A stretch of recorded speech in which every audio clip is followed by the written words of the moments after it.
Simone Washington sat propped up against thin pillows, and 4 drip connected to her left arm, when Derek walked in carrying a manila envelope instead of flowers. She knew before he opened his mouth that her life was about to change in ways that had nothing to do with the cancer eating away at her organs. "I can't do this anymore," Derek said, not meeting her eyes. He stood near the door like he might need to run. "I can't watch you die, Simone. I just can't." Simone stared at her husband of 8 years.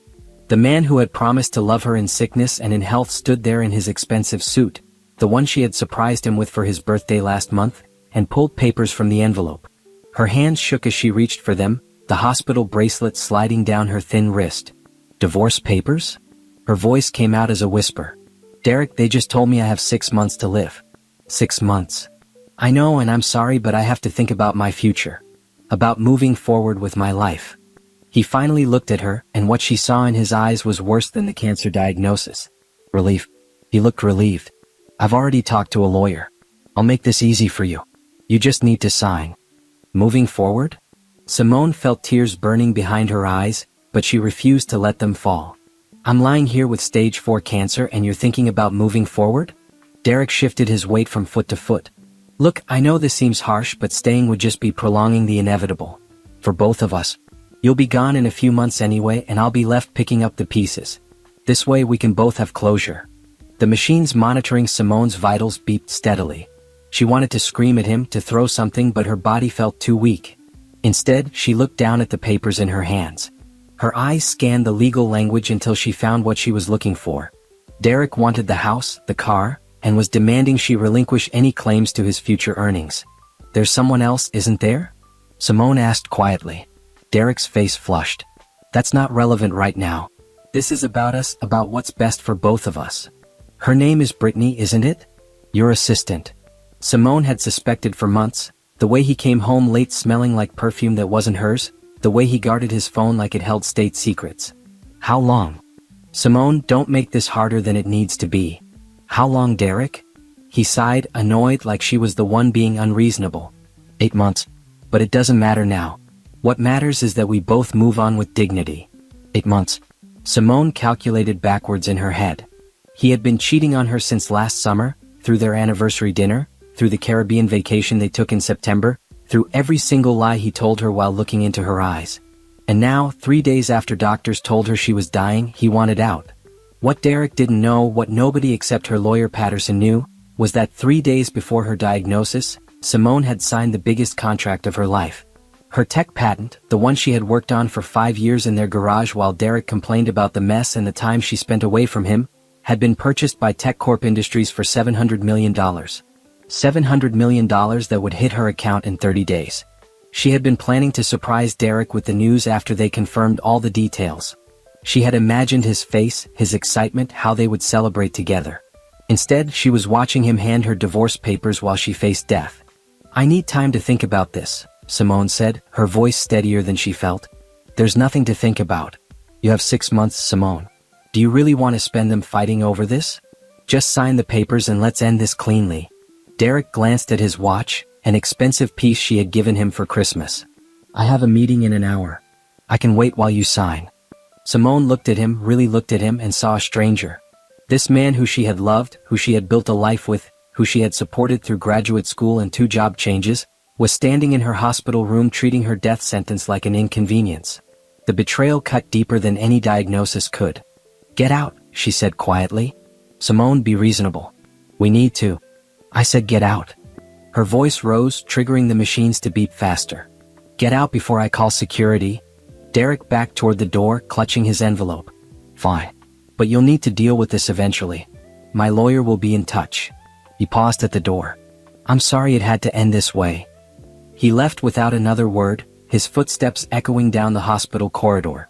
Simone sat in the silence that followed, the divorce papers crumpled in her fists.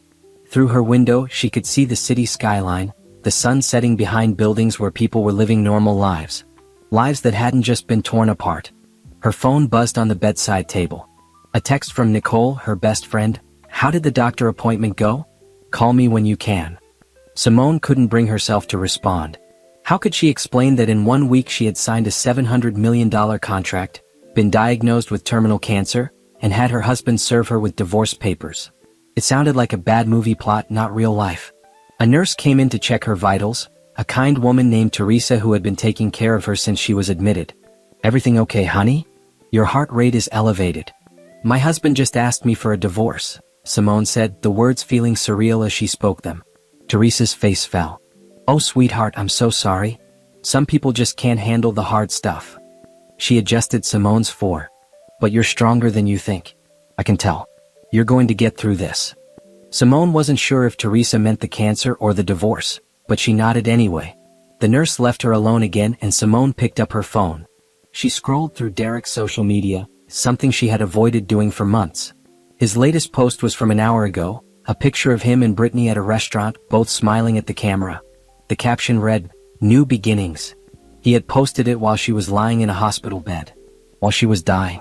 While he was asking her for a divorce. Simone felt something shift inside her.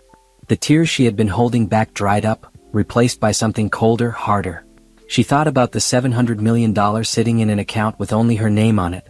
She thought about Derek's demands that she sign away any claims to his future earnings, not knowing he was signing away claims to hers. She picked up the divorce papers again and read through them carefully. Derek's lawyer had been thorough, making sure Derek would be free and clear of any financial obligations to her. The papers stated that both parties agreed to separate with their own assets and waived any claims to the other's future income or earnings. A small smile crossed Simone's face for the first time since entering the hospital. Derek thought he was protecting his mediocre salary from her medical bills. He had no idea what he was signing away. She reached for the phone and called Patterson, her lawyer. He answered on the second ring. "Simone? How are you feeling?" "I need you to look at something," she said. "Divorce papers.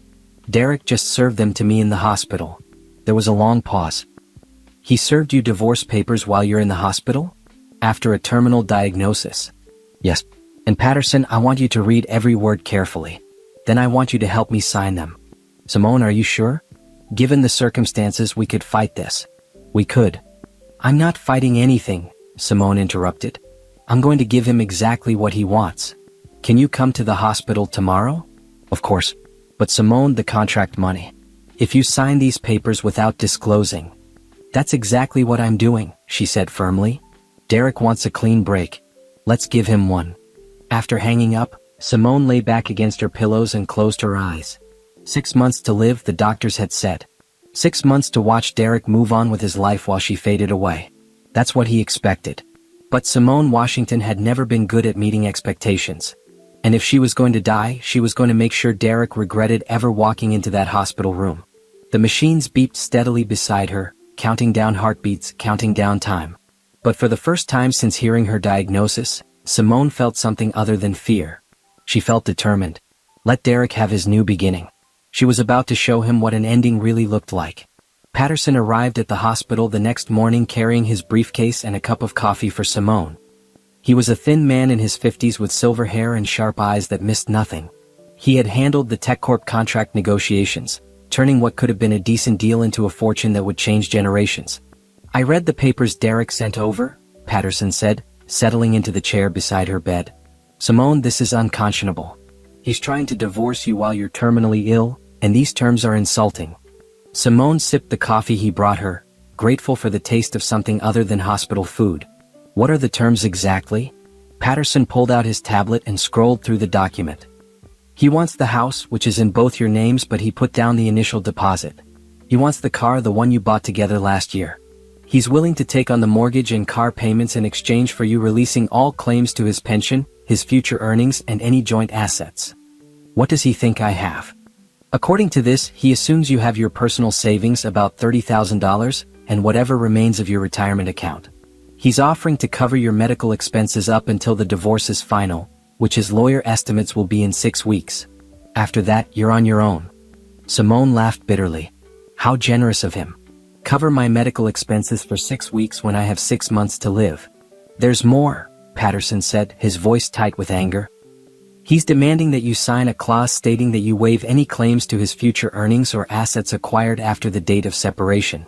His lawyer clearly thinks you're going to try to come after him for medical bills." "He has no idea, does he?" Simone asked. "None whatsoever. The TechCorp contract hasn't been publicly announced yet. It won't be for another 2 weeks. The money hits your account in 23 days. Patterson leaned forward. Simone, we could fight this. We could make him pay for this betrayal.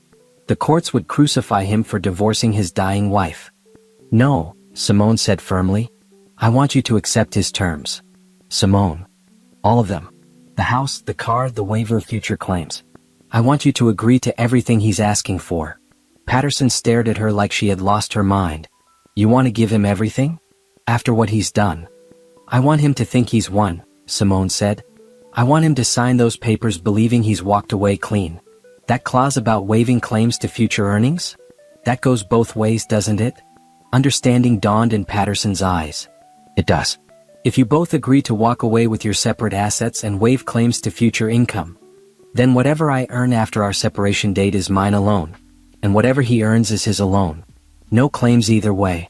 The separation date he proposed is today, Patterson said slowly. The day you sign the papers. Perfect. So anything that happens after today is separate. The TechCorp money doesn't hit my account for 23 days. But the contract was signed before our separation. Technically, the money is from a contract signed during your marriage, but if he's waiving all claims to your future earnings and assets acquired after separation. Patterson smiled. He's waiving his right to even ask about it. Exactly. Derek wants a clean break. Let's give him one. Patterson pulled out a red pen and began marking up the papers. I'll need to add some language to make sure this is ironclad. I want it clear that both parties are walking away with their individual assets and waiving any claims to income, earnings, or assets acquired by the other party after the separation date, regardless of when contracts were signed or agreements were made. Will Derek's lawyer agree to that? Are you kidding? They think they're protecting his $20,000 a year pension. They'll be thrilled. They get to close this case fast and move on. Patterson worked for another hour, making careful notes and adjustments. I'll send this over to his lawyer today. Given how eager Derek seems to be to move forward, I imagine we'll have a response by tomorrow. Good. I want this done before I start treatment. Patterson's expression softened. How are you feeling? Really? Tired? Scared? Angry? Simone looked out the window at the city below. But also strangely determined. I have 6 months, maybe less. I'm not spending it fighting Derek in court. I'm spending it living. With $700 million, Patterson added. With $700 million, Simone agreed. And Derek will never see a penny of it. Patterson packed up his briefcase and stood. I'll get this filed immediately. Simone, for what it's worth, I think you're handling this with remarkable grace. I don't feel graceful. I feel betrayed. That's valid. But you're turning that betrayal into strategy. That takes strength. He paused at the door. Call me if you need anything. Day or night. I mean that. After he left, Simone's phone rang. Nicole's name flashed on the screen. Finally. Nicole's voice came through before Simone could say hello. I've been calling for 2 days. What's going on? How did the tests come back? Simone took a breath. Can you come to the hospital? I'm already in the parking lot. I've been here for an hour, but the nurse said you weren't taking visitors. I'll be right up. 5 minutes later, Nicole burst through the door. She was a tall woman with short natural hair and an energy that filled any room she entered. She had been Simone's best friend since college, through bad boyfriends and good jobs, through wedding planning and disappointments. She took one look at Simone's face and rushed to her bedside. What happened? I have cancer. Stage 4. 6 months to live, maybe less. Nicole's face crumpled. She grabbed Simone's hand and held it tight. No, that can't be right. Did you get a second opinion? There are other doctors, specialists. I've seen 3 doctors. They all say the same thing. It's in my liver, my lungs, my lymph nodes. It's everywhere, Nicole. Tears streamed down Nicole's face. This can't be happening. You're only 34. You're healthy. You run marathons. I used to run marathons. Past tense. Simone squeezed her friend's hand. There's more. How can there possibly be more? Derek served me with divorce papers yesterday. Nicole's tears stopped instantly, replaced by an expression of pure rage. He what? He came to the hospital and asked me for a divorce. He's been having an affair with his assistant for 8 months. He wants to move on with his life before I die. I'm going to kill him, Nicole said flatly. I'm serious, Simone. I'm going to kill him and bury him somewhere they'll never find the body. Despite everything, Simone laughed. You'll do no such thing. But there's something else you need to know. She lowered her voice even though they were alone. 3 days before my diagnosis, I signed a contract. TechCorp bought my patent. The AI diagnostic software? Simone, that's amazing. How much? $700 million. Nicole's mouth fell open. She sat down hard in the chair. 700 million. With an M. With an M. The money transfers in 23 days. And Derek has no idea. He thinks I have $30,000 in savings and a pile of medical bills. So when you sign the divorce papers, he walks away thinking he dodged a financial bullet, and I walk away with enough money to try every experimental treatment in the world. Nicole's expression shifted from shock to understanding to something that looked like pride. You're going to let him have the house and the car, aren't you? You're going to let him think he won. I'm going to do exactly that. That's cold, Simone. That's ice cold. Nicole smiled slowly. I love it. What can I do to help? I need to find an apartment.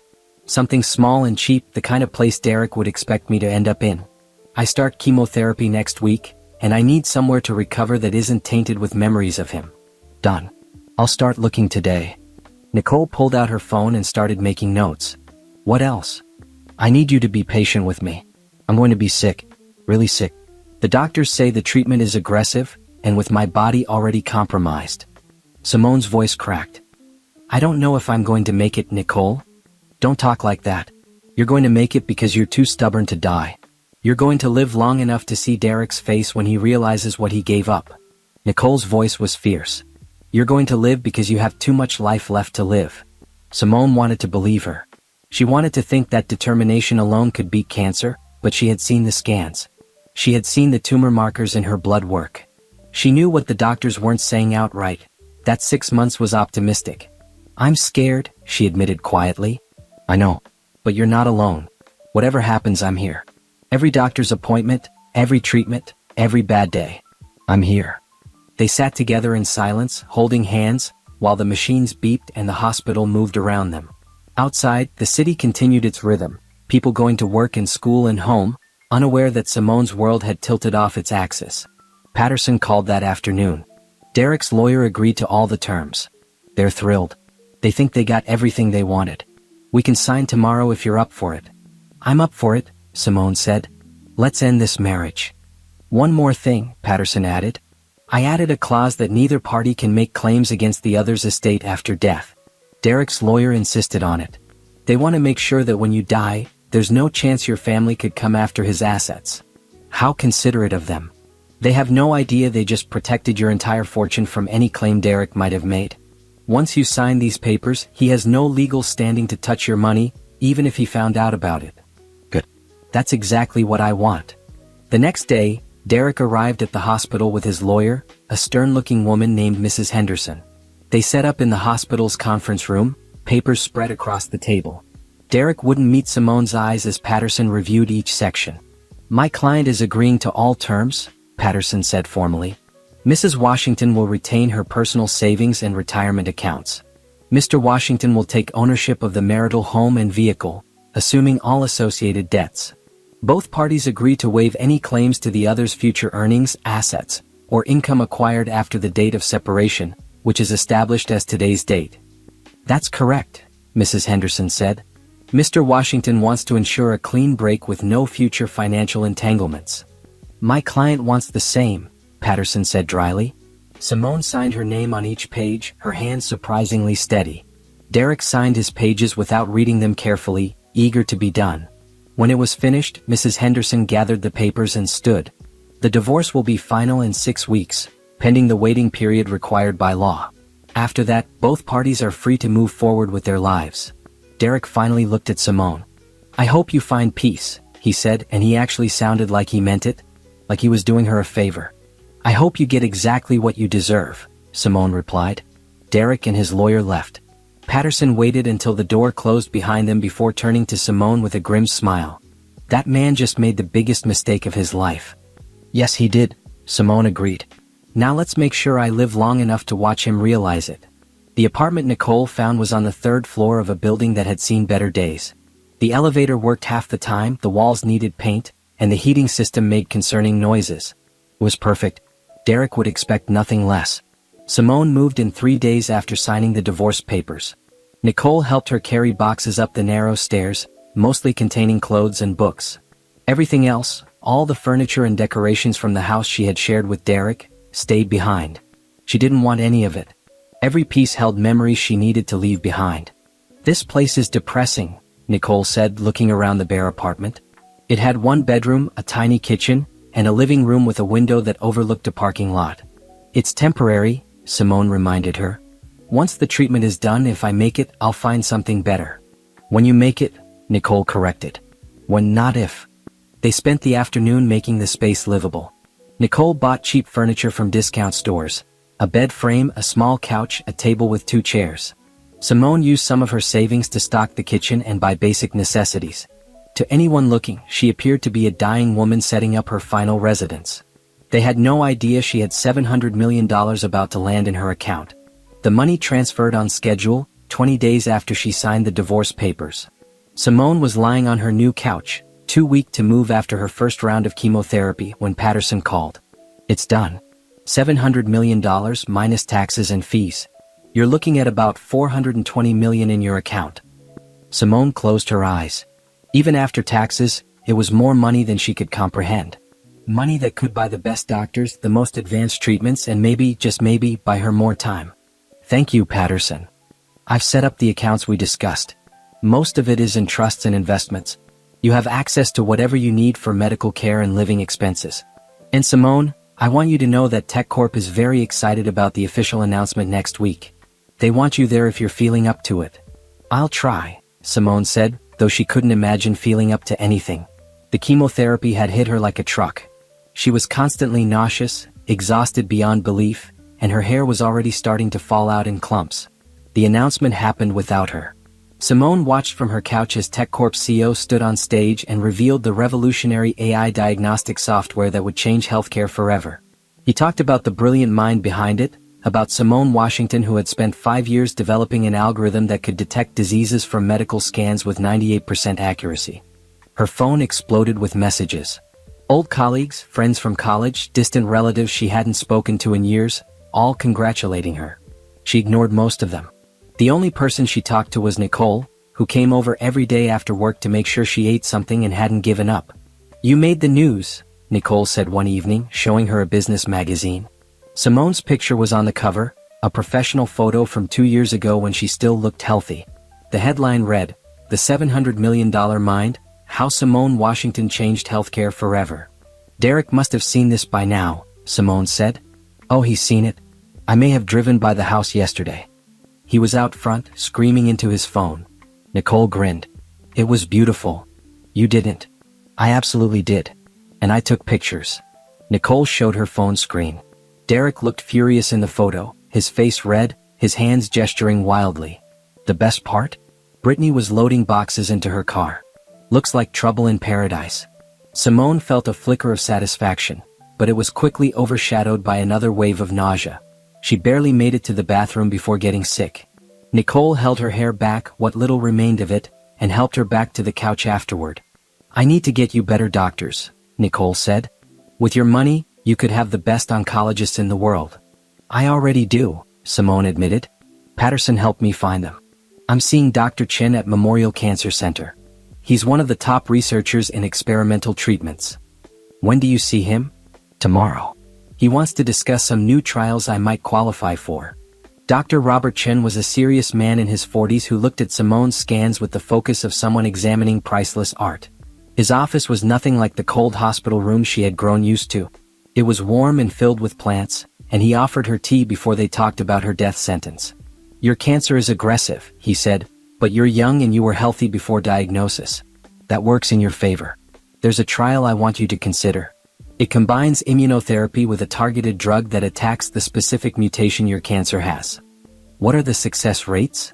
"Honestly, it's new enough that we don't have long-term data. But in the short term, we're seeing about 40% of patients achieve significant reduction in tumor size. Some have gone into complete remission. And the other 60%?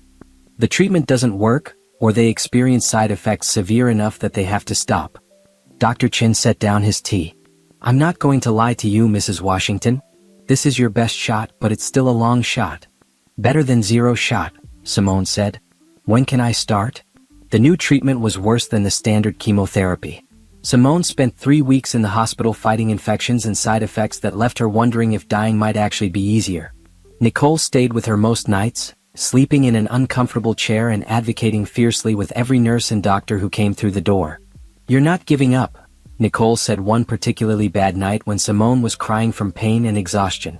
"You didn't survive Derek's betrayal and sign a $700 million contract just to die in a hospital bed. You're going to live, and you're going to make him regret ever walking away." "I'm so tired, Nicole." "I know. But you're also strong. Stronger than you think." While Simone fought for her life in the hospital, Derek's life was falling apart in real time on social media. Nicole gleefully showed her the updates during visiting hours. "He quit his job," Nicole reported. "Or got fired. The story keeps changing. Either way, he's unemployed." "And Brittany?" "Left him 2 weeks ago. Apparently, she thought she was moving in with a man about to inherit his dying wife's fortune. When she found out about your contract and realized he'd signed away any claim to it, she was gone within 24 hours. Simone should have felt vindicated. Instead, she felt nothing. She was too sick to care about Derek's problems, too focused on surviving each day to worry about revenge. 6 months after her diagnosis, the date the first doctors had given her to live, Simone was still alive. Barely, but alive. She had lost all her hair, 40 pounds, and any illusions about life being fair. But she was breathing. Dr. Chin ran new scans and called her into his office with an expression she couldn't read.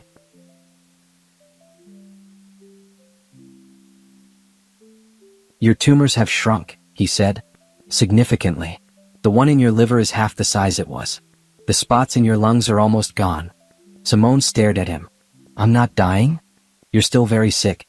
You have a long road ahead. But Mrs. Washington, you're not dying this month. Maybe not even this year." He smiled for the first time since she'd met him. "I'd say you have a fighting chance." A fighting chance. It wasn't a guarantee. It wasn't even a promise. But it was more than she had expected when Derek served her with divorce papers in a hospital room 6 months ago. "So what now?" Simone asked. "Now we keep fighting. More treatment, more monitoring, more hoping that your body keeps responding." "And Mrs. Washington? Start thinking about what you want to do with your life when you beat this thing. When not if..." The same thing Nicole kept saying. Simone wanted to believe them. She wanted to think that she could survive, that she could build a life beyond cancer and divorce and betrayal. That night, alone in her apartment for the first time in weeks, Simone opened her laptop. She hadn't touched it since before her diagnosis, too sick to think about work or business. But now, with the possibility of a future stretching before her, she felt a spark of something she hadn't felt in months. Determination. She started researching. Not about cancer or treatment, but about business. About building something meaningful with the fortune she had earned. About creating a legacy that mattered more than revenge. By morning, she had the beginnings of a plan. If she survived this, if she beat the odds and lived, she wasn't going to waste her second chance. She was going to build something that helped people. Something that turned her pain into purpose. But first, she had to live long enough to see it through. 1 year after her diagnosis, Simone stood in front of her bathroom mirror and barely recognized the woman staring back. She was thin, her skin had a grayish tone from months of treatment, and her scalp was covered with patchy fuzz where her hair had started to grow back. But she was alive. And according to Dr. Chen's latest scans, her cancer was in remission. "It's remarkable," he had said that morning, looking at the screens displaying her insides. "The tumors are gone. Completely gone. We're still going to monitor you closely, and there's always a chance it could come back, but Mrs. Washington, you beat it." Simone had cried in his office, ugly tears that she couldn't control. She had spent 12 months convinced she was dying, living each day like it might be her last, and now someone was telling her she might have a future. The relief was overwhelming. Nicole was waiting when she left the doctor's office, having taken the afternoon off work to be there for the results. She took one look at Simone's face and knew. "You're in remission," Nicole said, and then she was crying too. They stood in the hospital parking lot, hugging and crying and laughing all at once, while other people walked past them with concerned looks. "I can't believe it," Simone whispered. "I really thought I was going to die." "I never did," Nicole lied, and they both knew it was a lie, but it didn't matter. What mattered was that Simone had survived. She had beaten cancer and Derek's betrayal and every odd stacked against her. They went out to dinner to celebrate Simone's first real meal at a restaurant in months. She could only eat a few bites before feeling full. Her stomach shrunk from months of barely eating, but it was the best food she had ever tasted. They toasted with sparkling water, and Nicole made grand plans for everything they would do now that Simone was going to live. "First, we're getting you out of that depressing apartment," Nicole declared. "You're a millionaire several hundred times over. You should be living somewhere fabulous." "Not yet," Simone said. "I need to build my company first. I need to do something meaningful with this money." "TechVision Solutions," Nicole said. "You've been working on it for months. When are you going to make it official?" "Soon. I've been meeting with Patterson about the business structure. I want to launch it right." "What about Derek? Have you heard from him?" Simone shook her head. "He's tried to call me about 50 times. His lawyer sent letters. Patterson told them all the same thing. The divorce is final, the settlement is binding, and I have no interest in communicating with him." "Good. He deserves to suffer." Nicole took a sip of her drink. "I heard through the grapevine that he's working at a car dealership now, selling used cars." "How the mighty have fallen," Simone said, and she was surprised to find she felt very little about it. A year ago she would have wanted him to hurt the way he hurt her. Now she just wanted to move forward. The truth was, Derek had already suffered more than she could have planned. When news of Simone's contract broke, the story of their divorce had leaked too. Social media had crucified him. His face was all over gossip sites with headlines like, "Husband divorces dying wife, loses $700 million, and the worst ex in America." He had lost his job when the company decided they didn't want someone with such negative publicity representing them. Brittany had left him the moment she realized there was no money. His friends had sided with Simone, appalled by his behavior. Derek had destroyed his own life without Simone having to do anything at all. And that, she realized, was the best revenge. Letting him face the consequences of his own choices. 2 weeks later, Derek tried a different approach. He showed up at Simone's apartment building, waiting outside until she came home from a doctor's appointment. Nicole was with her, and she immediately stepped between them. "You need to leave," Nicole said firmly. "Simone, please, I just need 5 minutes," Derek said. "You look terrible." His hair was too long, his clothes were wrinkled, and he had dark circles under his eyes. "Please." "I have nothing to say to you," Simone said, moving toward the building entrance. "I know I made a mistake. I know I was wrong." Derek's voice cracked. "But Simone, that money was earned during our marriage. I deserve half of it. My lawyer says." "Your lawyer is wrong," Simone interrupted. "You signed papers waiving any claim to my future earnings. Those papers are legally binding. Patterson made sure of it. You tricked me. You knew about the contract when you signed the divorce papers." "I tricked you?" Simone laughed, a harsh sound. "You served me divorce papers while I was dying because you wanted to be free to be with your girlfriend. You took the house and the car and everything we built together. And you made sure I signed away any claims to your future earnings, remember? It worked both ways, Derek. That's not fair. You weren't honest with me. Neither were you. You cheated on me for 8 months. You abandoned me when I had cancer. You treated my death sentence like an inconvenience." Simone's voice rose. "I don't owe you honesty or fairness or anything else. The divorce is final. Move on with your life like you told me to move on with mine." "Simone, please. I'm drowning in debt. I lost my job. Brittany left me. I can't even afford the mortgage on the house anymore. I'm about to lose everything." "That's not my problem," Simone said coldly. "You made your choices. Now live with them." She walked past him into the building, Nicole close behind her. Derek called after her, pleading, but Simone didn't look back. The door closed behind them, cutting off his voice. "Are you okay?" Nicole asked in the elevator. "I'm fine. Actually, I feel great." Simone smiled. "I expected seeing him would hurt, but all I feel is relief. Relief that I'm not married to him anymore. Relief that I don't have to spend my life with someone so selfish." "He looked awful," Nicole observed. "He did. And I don't feel bad about it. Is that terrible? It's called consequences. He's learning what happens when you treat people like garbage."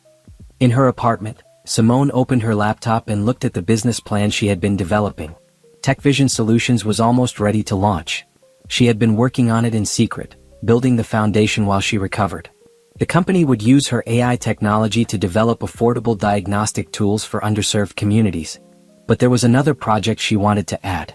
Something personal. She opened a new document and titled it, Hope Rising Foundation. The foundation would provide free or low-cost experimental treatments for cancer patients who couldn't afford them. Patients like she would have been if she hadn't had that contract money. Patients who deserved a fighting chance regardless of their bank account. Nicole came over with takeout that evening and found Simone surrounded by papers, making notes and sketches. "What's all this?" "I'm starting a foundation. Hope Rising. It's going to help cancer patients access experimental treatments." Simone looked up at her friend. "I almost died, Nicole. Not just from cancer but from hopelessness. When Derek left me when I thought I had nothing, I wanted to give up. But I got lucky. I had money I didn't even know was coming. Most people don't get that lucky." "So you're going to be their luck," Nicole said softly. "Something like that. I figure if I can use this money to save even one person from feeling as hopeless as I felt, it's worth it. Have I mentioned lately that you're kind of amazing?" "You could mention it more often," Simone joked. They spent the evening working on the foundation plans together. Nicole, who had a background in nonprofit management, offered to help set it up. By midnight they had a rough outline of how it would work. "We should get Dr. Chin involved," Nicole suggested. "He could help identify patients who would benefit most from experimental treatments." "That's perfect. I'll talk to him next week." Simone stretched, feeling the pull of tired muscles. She was still weak, still recovering, but every day she felt a little stronger, a little more alive. That night, she dreamed about the future for the first time. Not the future she had imagined with Derek, with kids and a white picket fence and boring Sunday mornings. A bigger future. A future where she built something that mattered, where her pain had purpose.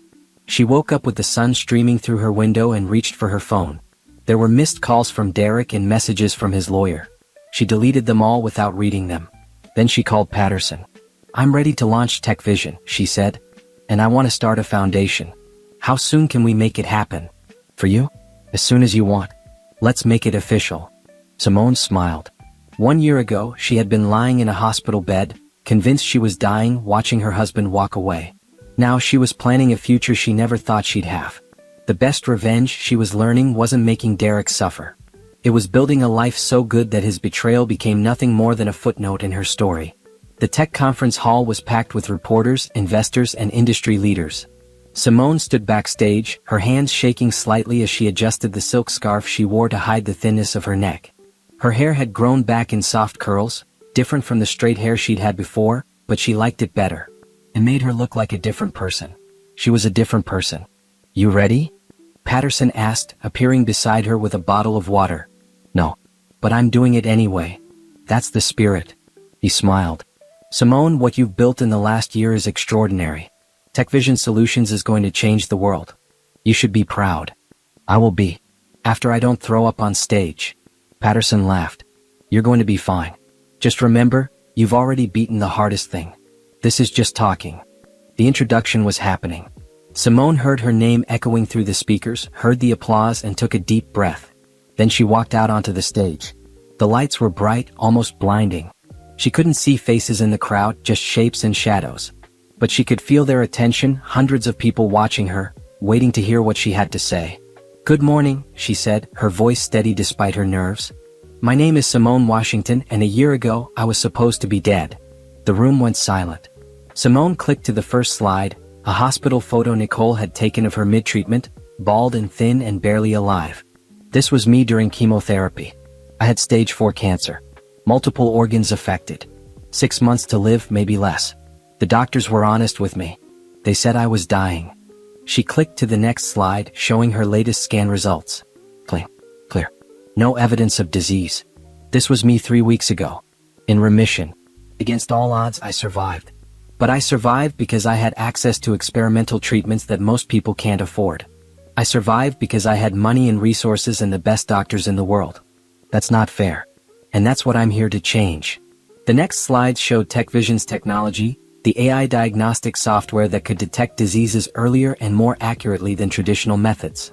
She explained how it worked, how it could save lives, how it was already being implemented in hospitals across the country. "But technology alone isn't enough," Simone continued. "Which is why I'm also announcing the Hope Rising Foundation. Starting today, we're providing grants for cancer patients who can't afford experimental treatments. We're partnering with research hospitals to expand clinical trials. We're making sure that survival isn't just for people who can afford it." The applause was deafening. Simone talked for another 30 minutes, answering questions and explaining her vision. When she finally walked off stage, her legs were shaking and she felt like she might collapse. Nicole was waiting in the wings, grinning so wide it looked painful. "You killed it. That was perfect. I think I'm going to be sick." "No, you're not. You're going to go to the press room and do interviews like the boss you are." The press room was chaos. Reporter after reporter asking questions, cameras flashing, microphones thrust in her face. Simone answered everything as honestly as she could, talking about her diagnosis, her treatment, her recovery. She talked about Derek too when they asked. "My ex-husband served me with divorce papers the day after my diagnosis," she said calmly. "He had been having an affair and wanted to move on with his life. It was devastating at the time. Now I see it as a blessing. He removed himself from my life, and I was free to become the person I was meant to be." "Do you have any message for him?" one reporter asked. Simone smiled. "Thank you. Thank you for showing me who you really were before I wasted any more of my life on you." The clip went viral within hours. By evening it was everywhere. News sites, social media, television. Simone's face was on every screen, her story told and retold.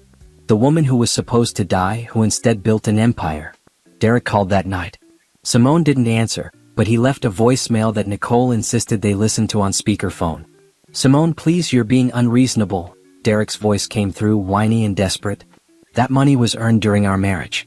I helped you. I supported you while you worked on that software. I deserve something." Nicole snorted. "Supported you?" "He complained constantly about the time you spent in the garage." "You need to stop calling," Simone said, even though Derek couldn't hear her. "Patterson told you the settlement is final." Derek's voicemail continued. "My lawyer says we can reopen the case. We can prove you were deceptive when you signed the divorce papers." "We can?" Simone deleted the message. "He's not going to give up," Nicole warned. "Let him try. Patterson made sure those papers were airtight. Derek signed away his rights. That's his problem, not mine." But Derek didn't just try. He hired a new lawyer and filed a motion to reopen the divorce settlement, claiming fraud and deception. The case made headlines. Bitter ex sues cancer survivor for millions. Simone sat in Patterson's office, reading through the legal filing. Derek's lawyer argued that she had deliberately hidden the contract from him during their divorce negotiations, that she had been deceptive about her financial situation, and that the settlement should be voided. "Can he win?" Simone asked. "No. Absolutely not." Patterson was confident. "First, you were under no legal obligation to disclose the contract. It hadn't been finalized yet, the money hadn't transferred, and you were separated. Second, Derek's own lawyer drafted the settlement terms. They included the clause waiving claims to future earnings. Third, and most importantly, Derek abandoned you when you were terminally ill. No judge is going to look favorably on him trying to profit from your success now. But we have to go through a trial? Unless Derek drops it. But knowing him, he won't. He'll drag this out until he runs out of money for lawyers, which given his current financial state, shouldn't be too long." The trial date was set for 6 months away. In the meantime, Simone threw herself into her work. TechVision Solutions officially launched and the response was overwhelming. Hospitals wanted her software. Tech companies wanted to partner with her. She was offered speaking engagements, board positions, and investment opportunities faster than she could evaluate them. She hired Nicole as her chief operating officer. "I need someone I can trust," Simone explained. "Someone who was there when I had nothing. Someone who knows what this company is really about." Nicole accepted with tears in her eyes. "I won't let you down. I know you won't." The Hope Rising Foundation opened its doors 3 months after Simone's announcement. They received over 5,000 applications in the first week from cancer patients desperate for help. Simone read every single application, her heart breaking at each story of people fighting for their lives without resources. "We need to expand," she told Dr. Chin, who had agreed to serve on the foundation's medical board. 5,000 people. We can't help them all, but we have to help as many as we can. We'll start with 100, Dr. Chin said. We'll select the patients who have the best chance of benefiting from experimental treatments. And Simone will grow from there. This is just the beginning. They chose their first recipients carefully. A single mother of 3 with breast cancer, a teenage boy with leukemia, a veteran with lung cancer, a teacher with pancreatic cancer. Each one had been turned away from clinical trials because they couldn't afford the associated costs. Each one was given a second chance through Hope Rising. Simone met them all personally, shaking hands and promising to do everything she could to help. She saw herself in their faces, the fear and the hope tangled together. She remembered what it felt like to think you were going to die, to feel abandoned by the world. "You're not alone," she told them. "We're going to fight this together." The day before the trial, Derek tried one last time to reach her. He showed up at TechVision's offices demanding to see her. Security called Simone, and she watched on the lobby camera as Derek argued with the guards. He looked worse than the last time she'd seen him. His suit was cheap and ill-fitting. His hair was thinning. He had gained weight and lost whatever charm he once had. He looked like a man who had made terrible choices and was drowning in the consequences. "Should we call the police?" the security guard asked. "No. Tell him I'll meet him in the lobby. But record everything." Simone took the elevator down, her heart pounding. She hadn't been this close to Derek in over a year, hadn't spoken to him since that day outside her apartment. She wasn't sure how she would feel seeing him face to face. The answer, when she stepped into the lobby, was nothing. She felt absolutely nothing. "Derek," she said calmly. "Simone, thank God. Please, we need to talk before tomorrow. We can settle this without going to court. I'll drop the lawsuit if you just give me something. $1 million. That's nothing to you now. Please." "No. Simone, I'm begging you. I'm about to lose the house. I have debt collectors calling me every day. I can't." "Stop," Simone interrupted. "Stop acting like your problems are my responsibility. You made your choices. You chose to cheat on me. You chose to divorce me when I was dying. You chose to sign papers waiving your rights to my earnings. Those were your choices, Derek. Not mine. But I didn't know. You should have told me about the contract." "What? Would you have stayed? Would you have suddenly loved me again if you knew I was about to be rich?" Simone stepped closer to him. "Or would you have stayed just for the money, making me miserable while you continued your affair?" Derek had no answer to that. "Go home, Derek. Drop the lawsuit. Move on with your life. Because I promise you, tomorrow in court you're going to lose. And it's going to be public and humiliating. Is that really what you want?" "I want what's fair." "Fair?" Simone laughed. "You want to talk about fair? It wasn't fair when you cheated on me. It wasn't fair when you abandoned me in the hospital. It wasn't fair when you tried to take everything we built together. But I survived anyway. I built something amazing anyway. That's not your victory to claim." She turned to walk away, but Derek grabbed her arm. Security immediately moved forward, but Simone held up her hand to stop them. "Let go of me," she said quietly. "Simone, please. I made a mistake. I was scared. I didn't know how to handle your diagnosis. But I never stopped loving you." "Yes, you did. You stopped loving me long before my diagnosis. Maybe you never really loved me at all." Simone pulled her arm free. "Goodbye, Derek. I'll see you in court." She walked to the elevator without looking back. Behind her, she heard Derek calling her name, heard the security guards escorting him out. She didn't care. Tomorrow, a judge would make it official. Derek had no claim to her life, her money, or her future. Tonight, she had a company to run and a foundation to build. She had cancer survivors counting on her and a world that needed changing. Derek was the past, and Simone was done living there. The courtroom was smaller than Simone expected. She had imagined something grand and intimidating, but it was just a plain room with wooden benches and fluorescent lights. She sat beside Patterson at the plaintiff's table, watching as people filed in. Reporters filled the back rows, their cameras and notebooks ready. Derek sat across from her with his new lawyer, a young man who looked fresh out of law school. Derek wouldn't look at her. He kept his eyes fixed on the table, his jaw clenched tight. He was wearing the same cheap suit from yesterday. "All rise," the bailiff announced. Judge Patricia Morrison entered, a woman in her 60s with gray hair and sharp eyes. She looked at the assembled crowd and frowned. "This case has generated quite a bit of public interest," she said dryly. "But I want to make something clear. This is a court of law, not a media circus. We're here to determine whether Mr. Derek Johnson has grounds to reopen the divorce settlement with Mrs. Simone Washington. Nothing more, nothing less. Let's begin." Derek's lawyer stood first. His name was Timothy Brooks, and he was nervous. Simone could see his hands shaking as he held his notes. "Your Honor, my client was deceived during divorce proceedings.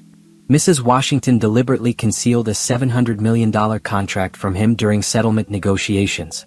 Had he known about this contract, the terms would have been substantially different. The contract was signed 3 days before Mrs. Washington's cancer diagnosis," Patterson interjected. "But the money didn't transfer until after the separation date. Mr. Johnson signed papers explicitly waiving any claims to her future earnings. It was earned during the marriage, Brooks argued. The work was done during the marriage. The contract was signed during the marriage.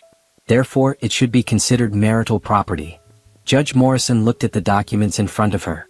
Mr. Brooks, your client's own lawyer drafted the settlement agreement. Let me read the relevant section. She picked up a paper and read aloud.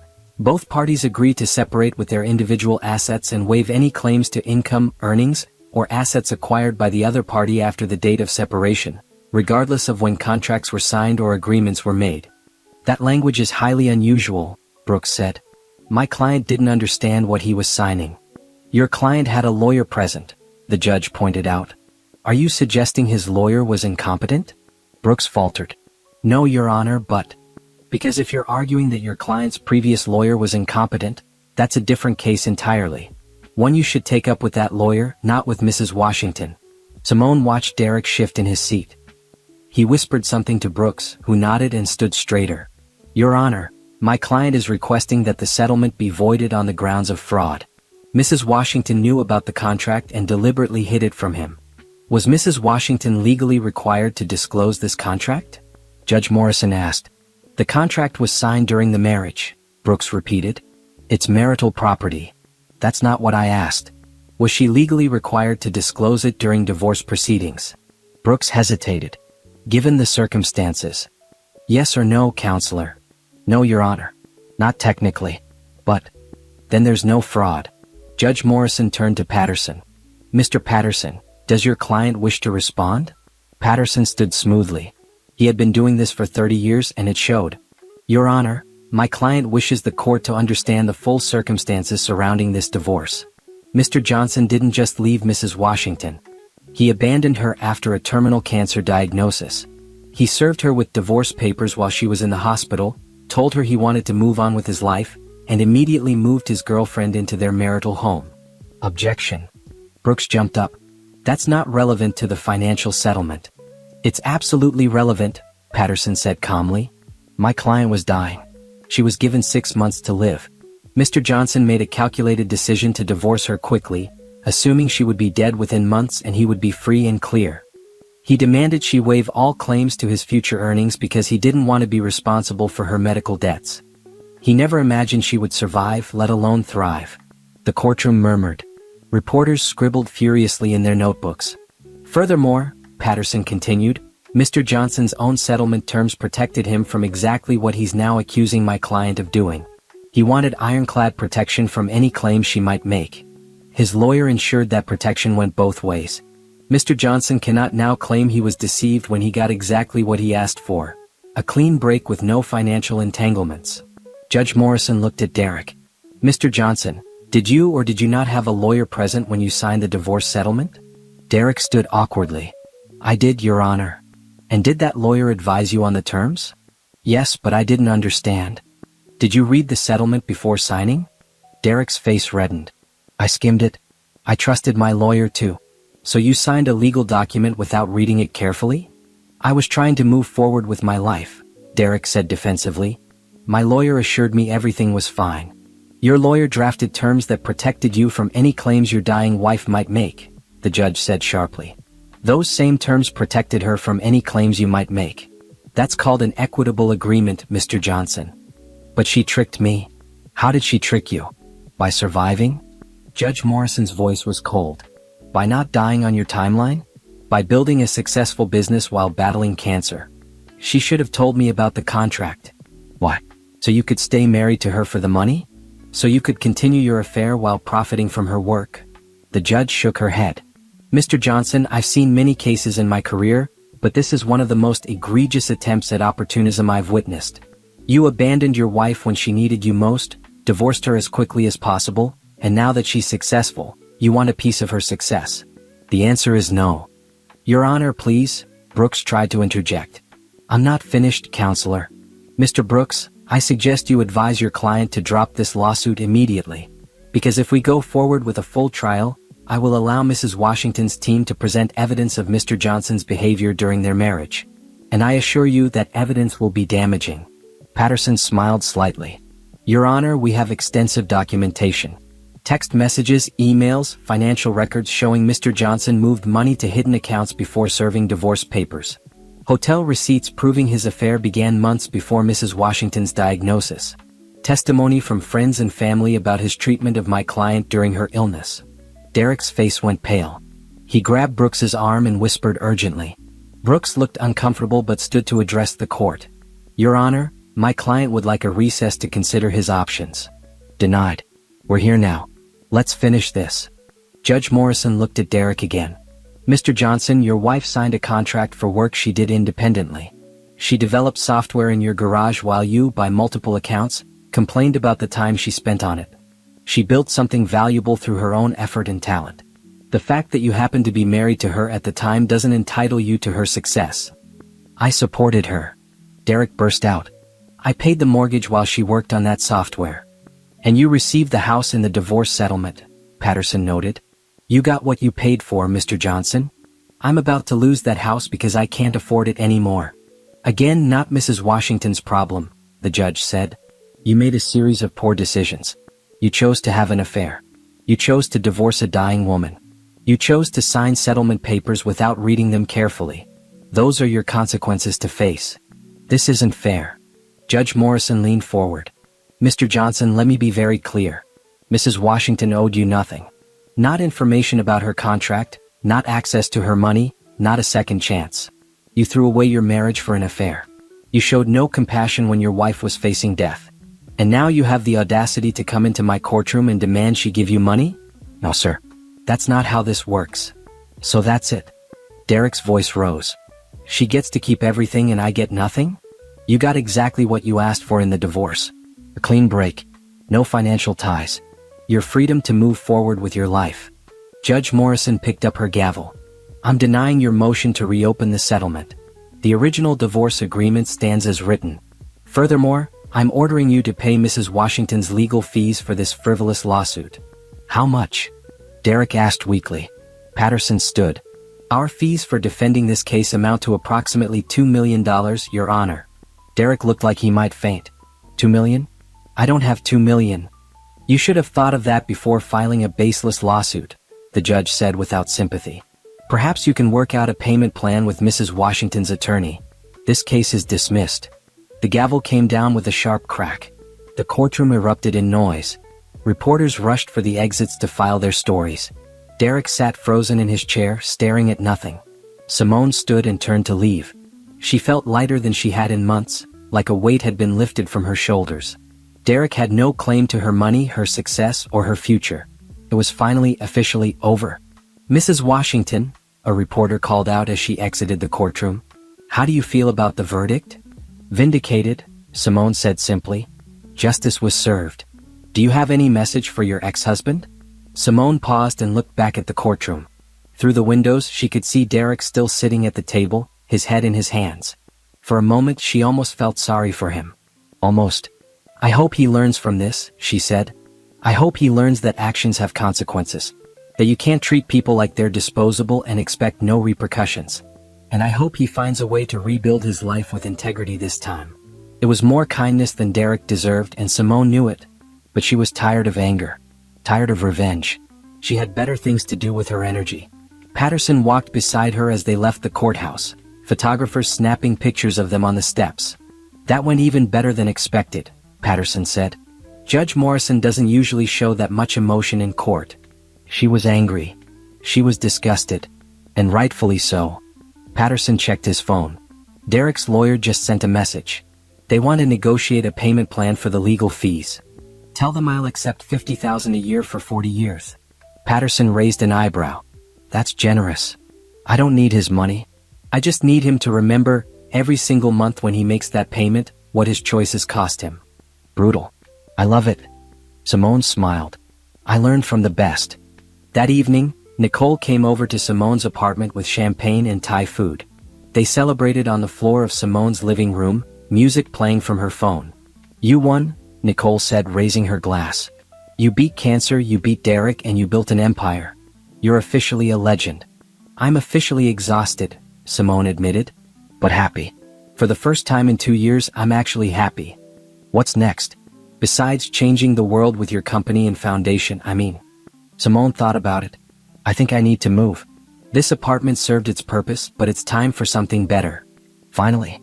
I've been saying that for months. And I think I need to start actually living. I spent 2 years just surviving. I want to enjoy my life.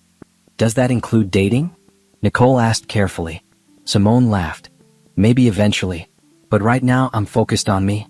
On building the life I want, not the life I thought I was supposed to have. They ate and drank and talked late into the night. When Nicole finally left, Simone stood at her window looking out at the city. Somewhere out there, Derek was probably drinking too, drowning his sorrows and cursing her name. But that wasn't her concern anymore. She had won. Not because she had money or success, but because she had survived everything designed to break her. And she had come out stronger.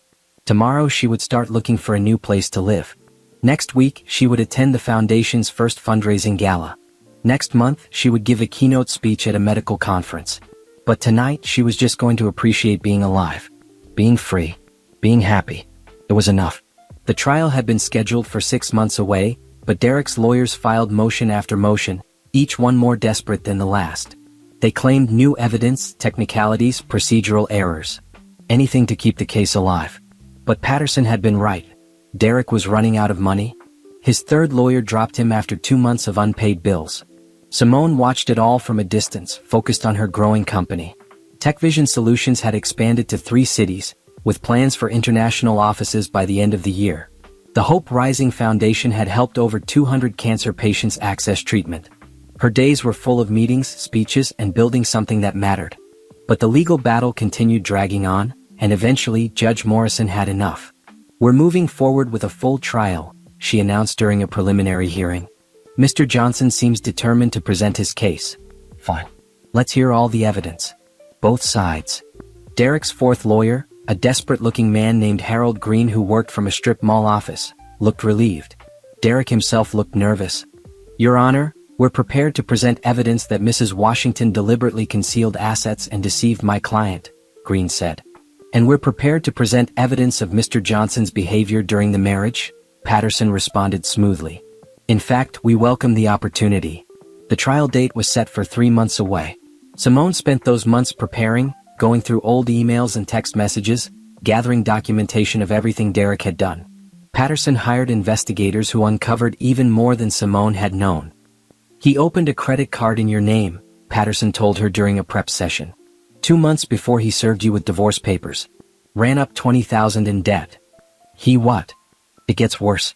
He transferred money from your joint savings account to a separate account he opened with Brittany. Over $50,000 total. He was systematically stealing from you while planning his exit. Simone felt sick. "I had no idea. I trusted him with our finances. That's what he counted on. He thought you'd be dead before anyone discovered it." Patterson looked angry. "Simone, when we present this in court, it's going to destroy him. Are you sure you want to go through with this? We could still settle." "No settlement. I want everything on the record. I want people to know exactly who he is." The trial began on a cold morning in November. The courtroom was packed with reporters and spectators. Simone wore a navy suit, her hair styled professionally, her makeup subtle.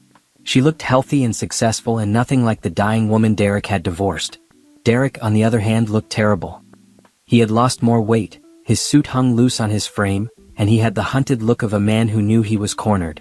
Green called Derek to the stand first. Under questioning, Derek told his version of events. That he had loved Simone, that her diagnosis had devastated him, that he had divorced her because watching her die was too painful. He claimed he never knew about the contract, that Simone had hidden it from him deliberately to cheat him out of his rightful share. "I supported her for years while she worked on that software," Derek said, his voice practiced and sincere. "I paid the bills, I gave her time and space to pursue her dream. When she finally sold it, I deserved to benefit from that sacrifice." "Sacrifice," Patterson said when it was his turn to cross-examine. "Mr. Johnson, did you or did you not complain constantly about the time Mrs. Washington spent developing her software?" Derek shifted in his seat. "I may have expressed frustration occasionally, but I have text messages." Patterson pulled up exhibits on the screen. Messages from Derek to Simone. "This is ridiculous. You're wasting time on something that will never make money. Can you stop playing on your computer and actually spend time with your husband?" I'm tired of living with someone who cares more about code than about me. The courtroom was silent. Derek's face flushed red. Does that sound like support to you, Mr. Johnson? I was just frustrated sometimes. That doesn't mean I didn't believe in her. Let's talk about the affair, Patterson said. When did your relationship with Brittany Harper begin? 8 months before the divorce. 8 months before you served your wife with divorce papers. But how long before her diagnosis? Derek hesitated. I'm not sure exactly. Let me help you. Patterson displayed more exhibits. Hotel receipts, text messages, photos. This is from 14 months before the divorce. A hotel room booked in your name and Ms. Harper's. This is from 16 months before. This is from 18 months before. Objection. Green stood. This is harassment. This is evidence, Judge Morrison said. Overruled. Continue, Mr. Patterson. Mr. Johnson, your affair began at least 18 months before your wife's diagnosis. You were planning to leave her long before she got sick, weren't you? No. I loved her. You just what? Loved someone else more? Patterson's voice was sharp. You moved money from joint accounts to a separate account with Ms. Harper's name on it. You opened a credit card in your wife's name without her knowledge. You were preparing your exit while your wife had no idea. Derek had no answer. And then your wife got cancer, Patterson continued. A terminal diagnosis. 6 months to live. And you saw an opportunity, didn't you? You could divorce her quickly, take what you wanted, and she'd be dead before anyone questioned it. That's not true. Really? Because the timeline is very clear. Mrs. Washington received her diagnosis on January 15th. You served her with divorce papers on January 16th. Less than 24 hours later. You didn't even wait a full day before you abandoned your dying wife. The courtroom murmured. Even the reporters looked shocked. I couldn't handle watching her die, Derek said weakly. But you could handle watching her struggle through chemotherapy alone? You could handle moving your girlfriend into your marital home while your wife lived in a cheap apartment? You could handle posting happy photos on social media while your wife fought for her life. Patterson displayed Derek's social media posts from during Simone's treatment. Pictures of him and Brittany at restaurants, at the beach, at parties. Captions about new beginnings, and finally happy, and living my best life. This was posted the day your wife started chemotherapy, Patterson said, pointing to a photo of Derek and Brittany toasting champagne. Does this look like a man devastated by his wife's diagnosis? Derek said nothing. Patterson called witness after witness. Nicole testified about Derek's behavior during the marriage and after. She described his complaints about Simone's work, his controlling behavior with money, his refusal to visit Simone during treatment. He blocked her from family events, Nicole said, her voice shaking with anger. His family had a reunion 4 months into her treatment. Simone wanted to go to see everyone one last time. Derek told his family that she was too sick to attend. But really he just didn't want them to see her. He didn't want them to know he had abandoned her. Dr. Chin testified about Simone's treatment and how rare it was for patients to survive such an aggressive cancer. Mrs. Washington is a medical miracle, he said. But she's also a fighter. She never gave up even when every statistic said she should. And she did it alone without the support of her husband. Patterson presented financial records showing Derek's theft. The credit card opened in Simone's name, maxed out and never paid. The transfers from joint accounts to the account with Brittany. Even the mortgage payments that Derek had supposedly been making on his own but were actually coming from joint funds until the divorce was final. Mr. Johnson claims he sacrificed to support his wife, Patterson said. But the evidence shows he was stealing from her while she was dying. On the third day of trial, Patterson called Brittany Harper to the stand. She had been served with a subpoena and clearly didn't want to be there. She wore too much makeup and a defiant expression. Ms. Harper, when did your relationship with Mr. Johnson begin? About 2 years ago, Brittany admitted. And you knew he was married? Yes, but he said the marriage was over. He said they were basically roommates. Did he mention that his wife was dying? Brittany's expression wavered. He told me she was sick. He said it was better to end things before she suffered more. And you believed him? I don't know what you want me to say. He told me he loved me. He said we were going to have a future together. Did you know about Mrs. Washington's contract? The $700 million? No. I found out when everyone else did. If I had known, Brittany stopped. If you had known what? You would have stayed. Patterson asked pointedly. I just mean, it's a lot of money. He should have told me. You left Mr. Johnson immediately after learning Mrs. Washington was wealthy, didn't you? That's not. We had other problems. Problems like him having no money and you realizing you weren't going to be a millionaire's wife? Objection. Green stood. Counsel is badgering the witness. Sustained. Mr. Patterson, move on. But the damage was done. The jury had seen Brittany's true character, just as they had seen Derek's. On the final day of trial, Patterson called Simone to the stand. She walked up calmly, placed her hand on the Bible and swore to tell the truth. She looked directly at Derek as she did it. Patterson's questions were straightforward. Simone described her work developing the software, the years she spent in their garage coding and testing and refining. She described Derek's complaints and his lack of support. He said I was wasting time, Simone testified. He said I should get a real job. He called my work a hobby. She described receiving her diagnosis and Derek's immediate response. He walked in with the divorce papers instead of flowers. He told me he couldn't watch me die. He said he needed to move on with his life. Simone's voice was steady, but her eyes were wet. I was lying in a hospital bed, tubes in my arms, being told I had 6 months to live. And my husband was serving me with divorce papers. Did you tell him about the TechCorp contract? Patterson asked. No.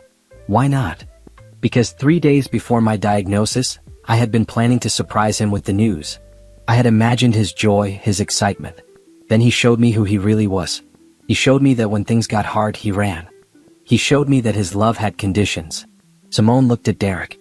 I stayed silent because I didn't owe him anything anymore. He wanted out of our marriage.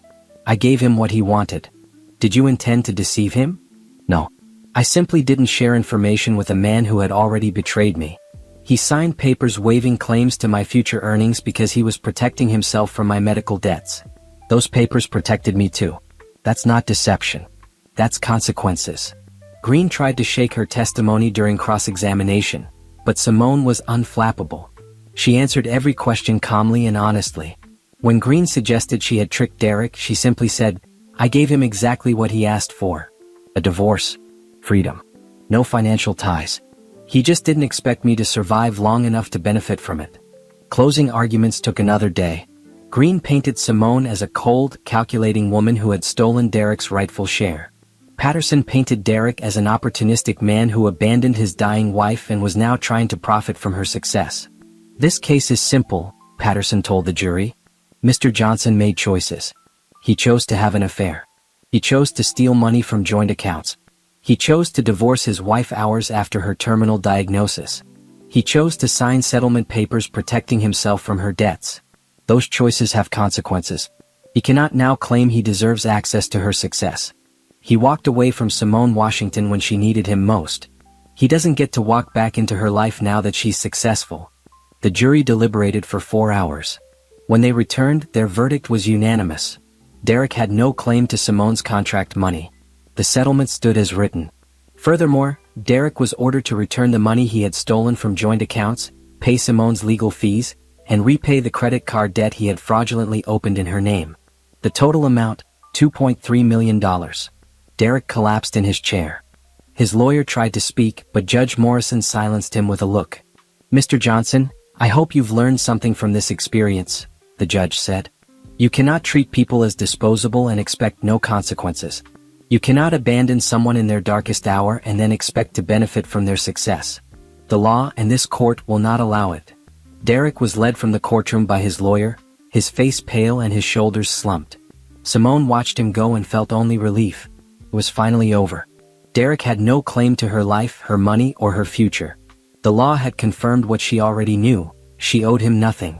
Outside the courthouse, reporters swarmed her with questions. Simone made a brief statement. Today, justice was served. My ex-husband tried to profit from my success after abandoning me when I needed him most. The court confirmed that his choices have consequences. I hope this case sends a message to anyone facing similar circumstances. You are not obligated to maintain ties with people who treated you poorly just because they regret their choices now. That evening, she and Nicole celebrated quietly in Simone's apartment. They didn't toast or cheer. They simply sat together, grateful that the ordeal was finally over. How do you feel? Nicole asked. Free, Simone said. Finally, completely free. The media coverage after the trial was overwhelming. Simone's face was everywhere. Magazines, news websites, television programs. Everyone wanted to interview the woman who had survived cancer, built a fortune, and beat her ex-husband in court. She declined most requests, choosing instead to focus on her work. But the story took on a life of its own. Social media exploded with support for Simone and contempt for Derek. He became a cautionary tale, a meme, a symbol of everything wrong with opportunistic people. His photo circulated with captions like, "Worst ex ever," and "This is what karma looks like." Derek tried to fight back. He gave an interview to a tabloid website where he claimed Simone had portrayed him unfairly, that there were two sides to every story, that he was the real victim. The interview backfired spectacularly. He's claiming he's the victim? Nicole showed Simone the article, her voice incredulous.